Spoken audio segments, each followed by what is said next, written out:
Et nous voilà dans ce tout dernier épisode des Cahiers de l'entrepreneur. J'espère que déjà, t'as aimé les 3 premiers épisodes, que ça t'a apporté des idées, que ça t'a pas trop fait chier si t'étais en vacances et du coup, t'as eu une lumière ou plusieurs qui sont éclairées et que tu n'as pensé qu'à ça. Je suis navrée, mais pas tellement. Et puis de toute façon, on est toutes pareilles, et tous, les entrepreneurs, on cogite H24 à nos boîtes. Je suis désolée, celui qui me dira que c'est pas vrai, il ment. Et dans ce dernier épisode, je te l'avais promis, on va discuter un peu d'organisation. Parce que là, ça va être la rentrée.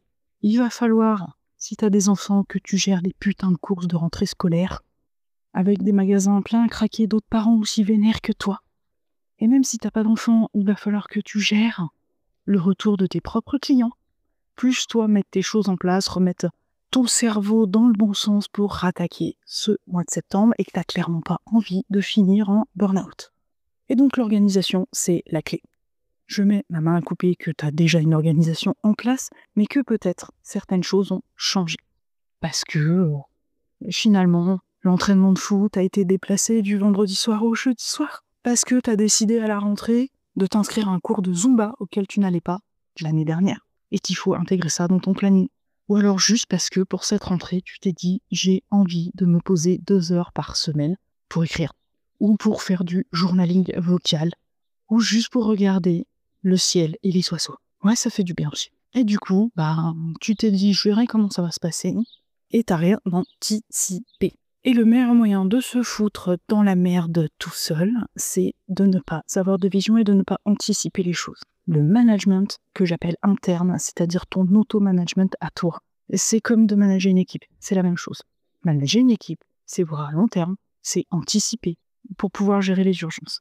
Même les urgences sont anticipées. Et donc voilà mes meilleurs tips que j'avais déjà donnés dans un autre épisode, mais que je vais te redonner ici, parce que cet épisode date de très loin. Mais déjà, c'est utilise un putain d'agenda. Si t'as le même âge que moi, ou sensiblement le même âge, je pense qu'on va se comprendre. Avant, tu retenais tout. Pas besoin de prendre des notes, pas besoin d'avoir un agenda. Tu sais, moi, pendant 10 ans, chez McDo, ils m'achetaient un agenda tous les ans, je le remplissais jamais. Rien à foutre. Tout était dans ma tête. Et j'oublie rien. Et puis les années faisant, la vieillesse arrivant, et mon cerveau étant plus que plein, t'oublies des choses. Donc je te parle pas d'avoir une feuille volante tous les jours sur laquelle tu vas noter ce que tu as à faire dans ta journée, parce que j'ai dit on anticipe, c'est d'avoir un agenda qui soit papier ou numérique pour tout noter. Deuxième tips qui fonctionne du feu de Dieu et que je donne à tout le monde, et qui permet de garder une certaine souplesse, c'est les blocs de temps. C'est pas compliqué. Je te la refais en rapidos. T'as ta semaine. Tu sais que tu travailles du lundi au vendredi, par exemple. T'as des impondérables. C'est le fameux cours de Zumba le mardi soir ou l'entraînement de ton gamin au foot le jeudi soir qui a été déplacé. Et ton bloc de temps, donc c'est pour ça que c'est plus simple sur un outil numérique du style Google Agenda ou Notion Calendar. Ton bloc de temps, tu vas me le glisser du vendredi au jeudi parce que c'est un impondérable. Tes pauses d'âge du midi 13h, 13-14, c'est toi qui choisis ton horaire. Tu me les mets tous les jours. Emmener tes enfants à l'école le matin ou parce que tous les matins, tu as choisi de 7h à 8h de faire 1 heure de yoga, c'est un impondérable, tu me le mets. C'est-à-dire que toutes les choses qui te sont essentielles et voire obligatoires, parce qu'emmener ton enfant au foot, malheureusement, t'es un peu obligé, elles sont notées. D'où l'avantage d'un agenda en ligne, parce que tu peux créer des récurrences et les choses se notent toutes seules, de semaine en semaine.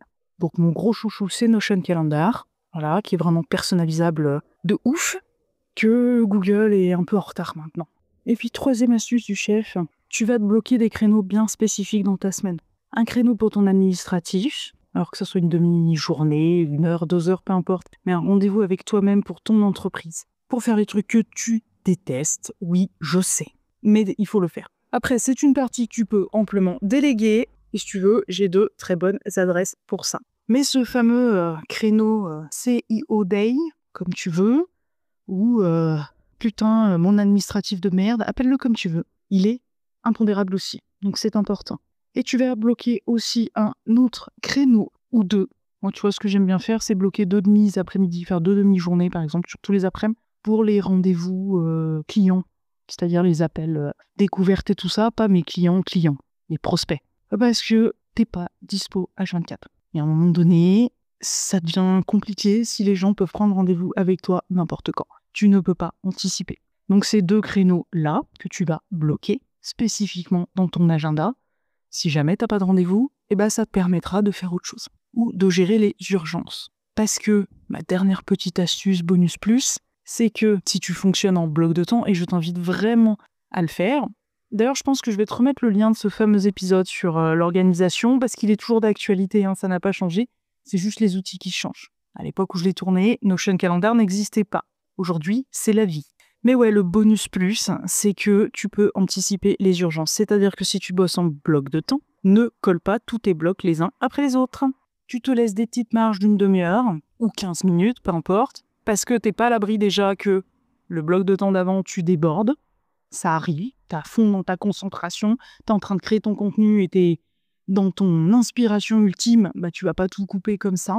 Donc tu peux déborder le bloc de temps d'avant, ce qui fait que tu vas décaler sur celui d'après, peut-être, mais que si tu as laissé un petit espace au milieu déjà, voilà, et qu'accessoirement ce petit espace vide peut te permettre de gérer une urgence qui est tombée, un mail d'un client qui te dit c'est absolument urgent, un truc à gérer là, ou comme ça te fout pas en l'air toute ta journée. D'ailleurs, je suis curieuse de savoir si tu connaissais ces astuces. Je veux bien que tu me le dises en commentaire. Et on est arrivé au bout de ce cahier de vacances de l'entrepreneur pour reprendre la rentrée, aka la fête à neuneux. Pourquoi j'appelle ça la fête à neuneux ? C'est très personnel. C'est mon grand-père qui me disait toujours ça. Ah, demain c'est la fête à neuneux. Ah, dans 2 mois c'est la fête à neuneux. Ça me foutait dans une rage folle quand j'étais gamine, à savoir que le dernier jour d'école au mois de juin, il attaquait déjà à me dire « Tu sais, le 2 septembre c'est la fête à neuneux ». Donc j'avais le droit tout l'été. Et du coup, c'est quelque chose qui m'est resté fatalement. Mais ouais, je suis curieuse de savoir si déjà tu connaissais les astuces que je t'ai données dans ce podcast-là, dans cet épisode-là. Et je pense que je vais même mettre un petit sondage pour savoir si cette série spéciale été t'a plu. Parce que là, je l'ai fait dans le cadre de l'été. Que je pourrais tout à fait sortir une série spéciale sur un autre sujet aussi. C'est des idées qui tournent dans ma tête. Donc là, j'ai fait le test. Mon podcast me sert d'incubateur géant pour tester des choses avant de les mettre en place pour les autres. Donc n'hésite pas à répondre aussi à ce sondage. On se retrouve la semaine prochaine pour un nouvel épisode dont je n'ai toujours pas le sujet. Je crois que tu commences à me connaître.